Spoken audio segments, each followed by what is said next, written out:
So I think obsession is usually described by lazy people as a bad thing of people that want to achieve something great in life.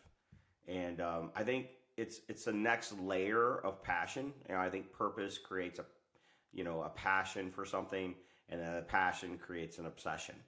And obsession is more of like I can always tell when somebody's locked in on obsession is because they're usually singly focused, right? They're really driven on what they're going to accomplish. Medically, I can think back to 2011, and in 2011, when I was sick with Lyme disease, I remember becoming very obsessed about figuring out what was wrong with me. Like I didn't know what was wrong. I didn't know it was Lyme. I just knew that I wasn't feeling well. I was struggling. I had to step down from my executive position in Chicago. I had to take FMLA and short term and then long term disability. And then, like I just couldn't even operate. I couldn't focus. I couldn't get my mindset proper, like to do my job. So I had to take time away. And all my energy, all my focus that I did muster up was 100% or 1000% directed at figuring this out. Like, what's wrong with me? Even to the point where like I remember like my wife was looking at me one time and she was like, you know what? Like this is a problem. You've got to accept what the doctors are telling you that this is anxiety and depression and like you just got to take the pill, and that kind of thing.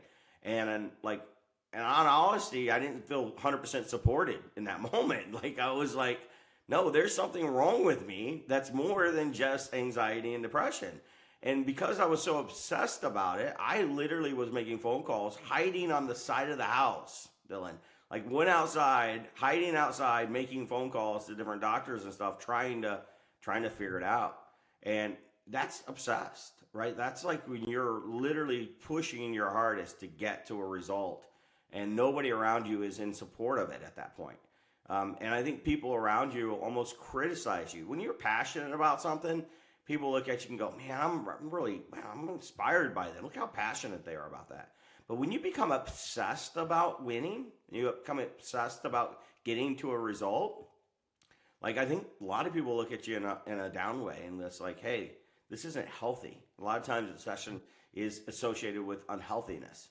And but we all do it to some degree. We find something in life that we become obsessed about, whether it's a person, that we're courting and trying to marry one day, right? In that moment, guarantee you, when you were dating your now wife, you were obsessed about her, right? Like you were going towards a cause or a result of like marriage, right? And so she was everything. She was your focus.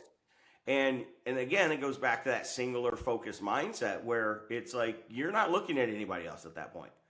This is who you want. This is who you're trying to win over. This is who you want to marry. You're going after it. And the same thing has to happen in business. I read stories and kind of studied this topic, and if you look at it, there's a lot of good videos out there on social about high income earners, high producers, celebrity type statuses in business that they can tell you their story of obsession. They can tell you when it meant more to win than anything else, right? They'll tell you there, and other people criticize them in those moments for it. But I'll tell you, like I think at the end of the day, studying obsession and understanding how it can still be healthy is almost a necessary ingredient to hitting success. You have to be obsessed to be successful with where you're going to go and what you want to do. You could reach levels of success, but you're never going to reach your true level of success without a singular focus and obsession to get there. And I think you have to be willing to do that in order to get there.